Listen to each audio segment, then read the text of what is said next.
let's do our first G5 preview of the year. Tulane is traveling to Louisiana to play against Louisiana Lafayette Raging Cajuns, the Fighting Ben Woolridges. All right. I'm Tulane hasn't looked terrible against their rather tough schedule to start the year. On the other hand, Louisiana has looked awesome. And the reason why we want to talk about this game is because when you look at teams in G5, right, that have a chance of making the college football playoffs, maybe you think of Tulane, right? However, with the loss to Oklahoma, it looks a little bit awkward right now. John Summerall's still there. They still got a really, really talented team there, and they can make a run in that American Conference, which, to my knowledge, is not very strong outside of Memphis, right? And Tulane. Louisiana, on the other hand, we were talking about this these past couple weeks. The Sun Belt has not looked great the way that I thought they would. At least some of the teams, even Coastal Carolina struggled last week against a not so good, was it Temple team? That was a team that I thought might take the reins of the Sun Belt. James Madison, we've only seen him play 2 games. They almost lost to Gardner Webb. You know, I just, if Louisiana can take these steps and just continue to playing good football, if they win this game against Tulane, I think it can prove to me that this is a team that's pretty serious. Not about winning a national championship, but we're talking about potentially making the college football playoffs. Yeah, no, absolutely. I mean, I'm glad you were the one pounding the table to get us to preview this game because, obviously it might not get the national attention. It's on ESPNU for crying out loud. What kind of TV deal did the Sun Belt do to get that? That's ridiculous. Regardless, so what I can't wait. First of all, in-state matchup, obviously, Tulane's in New Orleans there, Louisiana, obviously in Lafayette there. So it's going to be really exciting. These teams have played each other before, not too often, not like frequently, but obviously there's some kind of rivalry there. A lot of storyline. Tulane's got some talent. I think Tulane's top end talent is pretty good, right? Obviously, Makai Hughes is a headliner there, but Keith Brown. They bring in some transfers as well.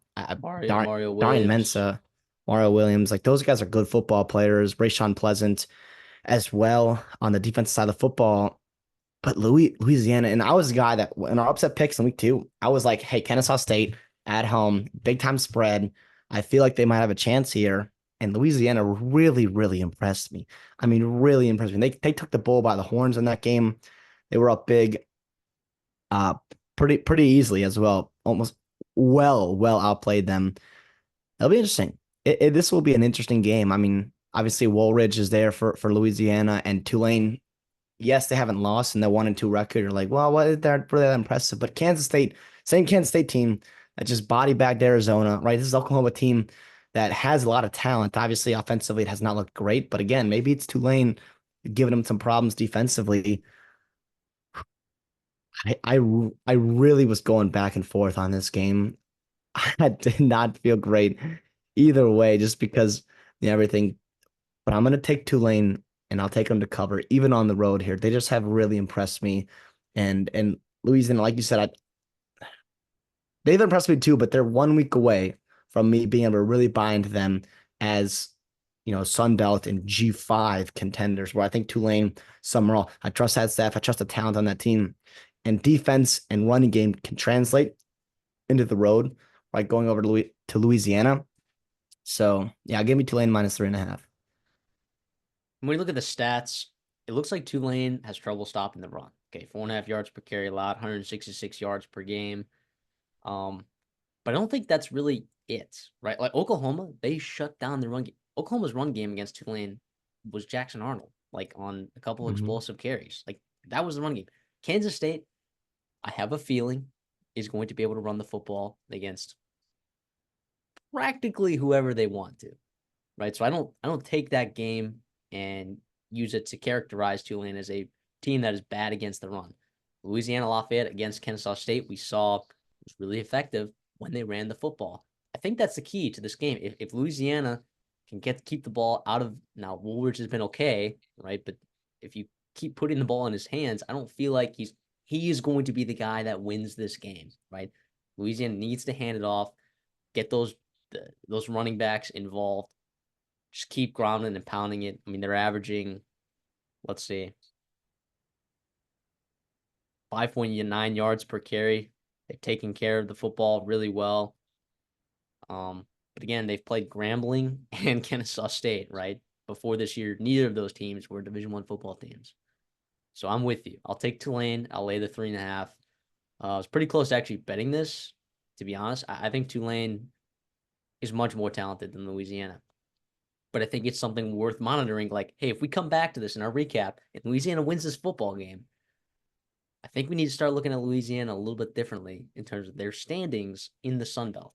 I mean, literally, but also like for the future, heading towards the remainder of the season, we might be like, hey, this Louisiana team could compete for a Sun Belt championship with the Appalachian states, with the James Madisons, with the Texas states. You know, I we'll see, but I'm with you. I'll ride the Tulane, laying the 3.5. Oh, okay, real quick, last thing here in terms of vibes check, right? So Louisiana's at home, right? They're pumped up. Even though Tulane's not, a power four team in the American, they're still a well-respected brand. And I do think there's some chip on their shoulder In from the state, Raging Cajuns there in state. They had a bye week last week, so they were able to sit down and prepare while Tulane had to go and play Oklahoma after playing Kansas State, two physical football teams. Do we think there's going to be some kind of schedule dynamics fatigue effect here, right? Early morning game, right? At least I know it's not a crazy travel schedule, but again, is Tulane? Two straight road games after two straight physical football games. Are you worried about that at all? Because that's why I think that line is so low, and I think Vegas is kind of waiting for you to take Tulane, and then all of a sudden, they're going to see something from Tulane just being tired, right? Just being tired. But I do think if you go on the football, if you can stop the run, which I mean, I think they can, I think they have a chance to in this game. I think that will help you and give you opportunity to win this football game. this should be a rivalry, by the way. It's like not like it should be. They should start Well, playing each other more often. yeah, there's a lot of talent in But it's not like Louisiana a. It and doesn't have state like a. there. It doesn't have like a title. I don't know the lore behind the Green Wave and the Raging Cajuns, but there's no like name for their rivalry. There should be though. I feel like there should be. This is Now, Louisiana. Battle for the rag. I know it's LSU Tulane, but they've only played 29 times come on, since 1911. come on, in 29 state. Come times. on, come And a on. couple of those were in bowl games too. Be better. Be better.